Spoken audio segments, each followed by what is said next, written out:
The PlayStation Plus games for the month of August have been officially revealed, and I don't really know how to feel about this month. As you guys know, usually when I go over the PlayStation Plus games, I also like to take a look at Metacritic scores, because that gives an objective viewpoint on the games that I might not know too much about, and an objective viewpoint all around. And what you guys are gonna notice is that none of these games score above a 70, yikes. That typically doesn't happen where every game falls under a Metacritic score of 70, but at the same time, I don't think these games are all too bad, and personally speaking, with one of the PS4 titles specifically, I feel the Metacritic score is a bit off, but again, it's an objective viewpoint, so I'm gonna still mention it. August lineup includes 2 PlayStation 4 games, 2 PlayStation 3 games, 2 PlayStation Vita games, and a PlayStation VR game. So without further ado, let's get right into this, and without a doubt, the biggest offering for the month of August is on the PlayStation 4, and that is Mafia 3. Mafia 3 was a game that had a ton of hype ahead of its release. Mafia 2 was an excellent game, and with Mafia 3, they were touting the shift to an open world New Orleans. I thought the potential for this game was limitless, but it turned out to be pretty disappointing for a lot of people. Is it a bad game? By no means is it a bad game. There's still a great story, some great presentation elements, and some very mature themes that a lot of games don't tackle. However, there are some gameplay elements that do hold it back from truly being a great game. Still, again, I would say the positive outweighs the negative, and because of those presentation elements, because of the incredible story, the great voice acting, great character development, those elements are done so well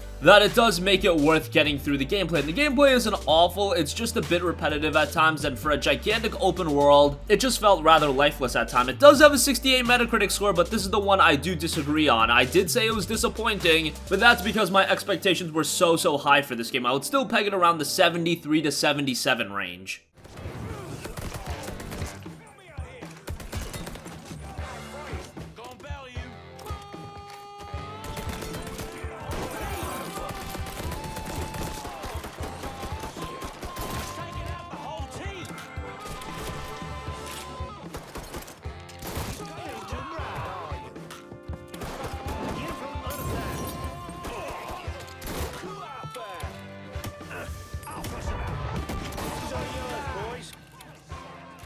Next up, we have a multiplayer game which is fantastic for PlayStation Plus because this game standalone, it's going to be hard to convince a couple friends to pick it up, but offering these titles as PlayStation Plus titles, well, everybody can just check it out by being a subscriber, and the next title is Dead by Daylight. Dead by Daylight is described as an asymmetric survival horror online multiplayer game, and it's a 4v1 game where one player takes the role of a killer and the other 4 players play as survivors. Those survivors try to escape the killer and avoid being caught, tortured, and killed. Now, this was a game that gained quite a bit of traction on PC, and over there it's pretty good. Unfortunately, the PlayStation 4 port does leave a lot to be desired. However, the fundamental core elements of Dead by Daylight are still there, and it is a very thrilling experience. This is a game, however, that you pretty much have to play with friends, so if you're just playing with randoms, the experience isn't there. You've all got to be in a party chat, and that's where this game gets really fun. As I mentioned, no game this month scored above a 70 on Metacritic. Dead by Daylight is no different, a 64. The nurse's power is called Blink, which makes her able to teleport in a straight line. She can cross through walls, survivors, and other objects. With a little skill, you can even chain several smaller blinks to travel even longer distances. The nurse has grown accustomed to blood, and she can sense and feel an injured survivor from afar. So try not to get hurt, and whether you should help someone or not is not an easy call. The nurse comes with 3 perks, and the first one is called STRIDOR. STRIDOR makes breathing even more... I'll mention the PlayStation VR game next since that is on PS4, but you will require the PlayStation VR headset, of course. And the PSVR title, which will be available from August 7th until October 2nd, is Here They Lie. Here They Lie is a psychological horror experience that injects you into a frightening, surreal world riddled with strange and malevolent creatures. Horrors lurk around every corner just out of sight, haunting and infecting your mind. Dare yourself to go deeper down the rabbit hole and confront the meaning of your existence. I think whenever virtual reality came to the forefront, especially with PSVR, we always thought about how incredible horror experiences could have been, and it's really been a mixed bag. We've seen a lot of titles, some have been really good, others not so much. Here They Lie lies somewhere in between with the 62 on Metacritic. With games such as Resident Evil 7 out, no, this isn't going to be the definitive horror experience on PSVR, but as a freebie to PlayStation Plus subscribers, it's a nice title if you have the VR headset. And even if you don't, at the very least, add it to your library, so when you do get the headset, you'll have this game ready to go if you're still a PlayStation Plus subscriber. What is it for? I waited on the platform for the train to take me home, but it never came.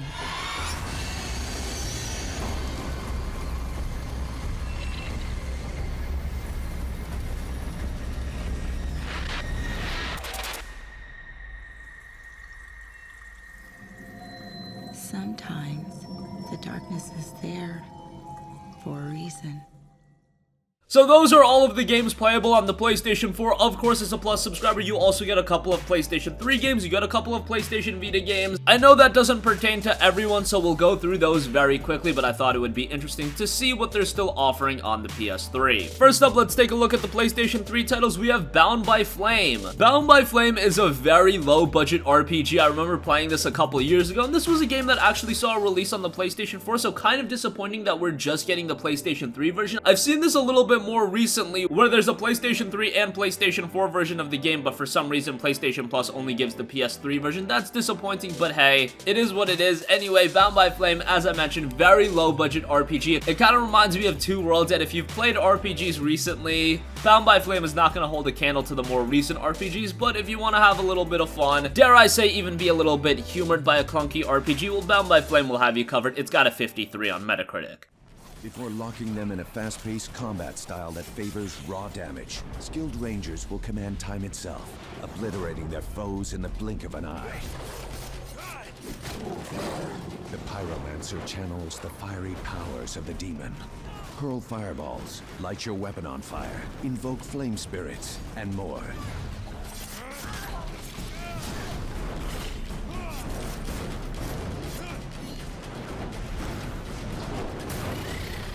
Explosive traps and crossbows. Next up, we have Serious Sam 3 BFE. This is a very chaotic, very fast-paced first-person shooter, another game I played years ago. It's old-fashioned, in-your-face, it doesn't take itself all too seriously, but it's really got that old-school element going for it. Serious Sam is a game that you can jump right in, play for a couple minutes, play for a couple hours, and then jump right out. Again, it's a game that doesn't require too much investment. It's got a 63 on Metacritic.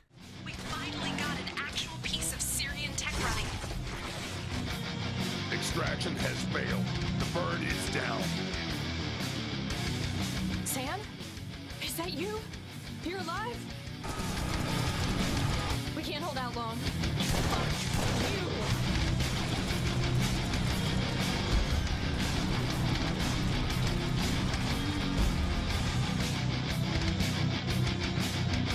It's a shame to let good dynamite go to waste.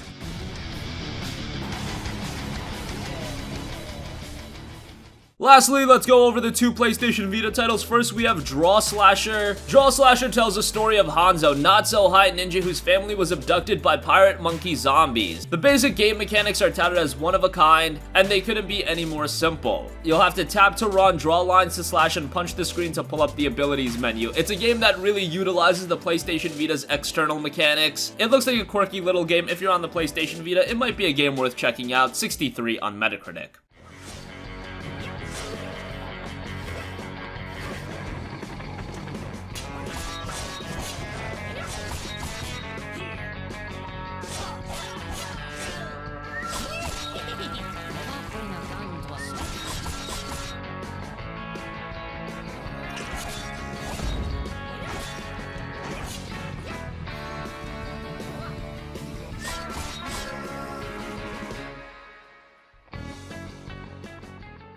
And lastly, we have Space Hulk on the PlayStation Vita. Space Hulk is based on the best-selling board game and set in the Warhammer 40k universe. Space Hulk is a 3D digital turn-based strategy game that recreates the classic claustrophobic board game experience for single-player and multiplayer. While it's based on a very iconic franchise, it is sitting at a 51 on Metacritic.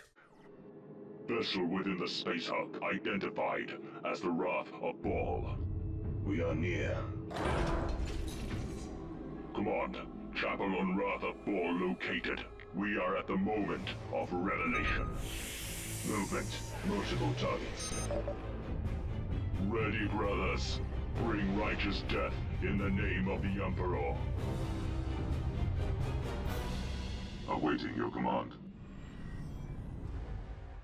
So that is going to conclude this video. I would say that overall this is a pretty good month. Again, if you're smart about buying PlayStation Plus, you should be paying $4 and change a month for it. Getting a game like Mafia 3 for $4 and change, that's a win in my book. Dead by Daylight is a very good game if you have a couple of friends to play with, and as long as you have a couple of friends with PlayStation Plus, it should be easy to get a group playing this title. And if you do have PlayStation VR, you've got Here They Lie as well, which is a pretty interesting horror game to check out. On top of that, for those of you looking at games on the PlayStation 3, Serious Sam 3 BFE isn't bad. Draw Slasher looks like a cool game on the Vita, but again, objectively speaking, all of these games are rated under a 70 on Metacritic. I just think that's a very interesting point to go back to. And yes, while I thought Mafia 3 was a higher quality game, I would say Dead by Daylight is a higher quality game as well. Metacritic seems to disagree with me a little bit, but that's gonna conclude this video. Sound off with your thoughts in the comment section down below. Let us know what you think about PlayStation Plus's August offerings. Thank you for watching, and goodbye.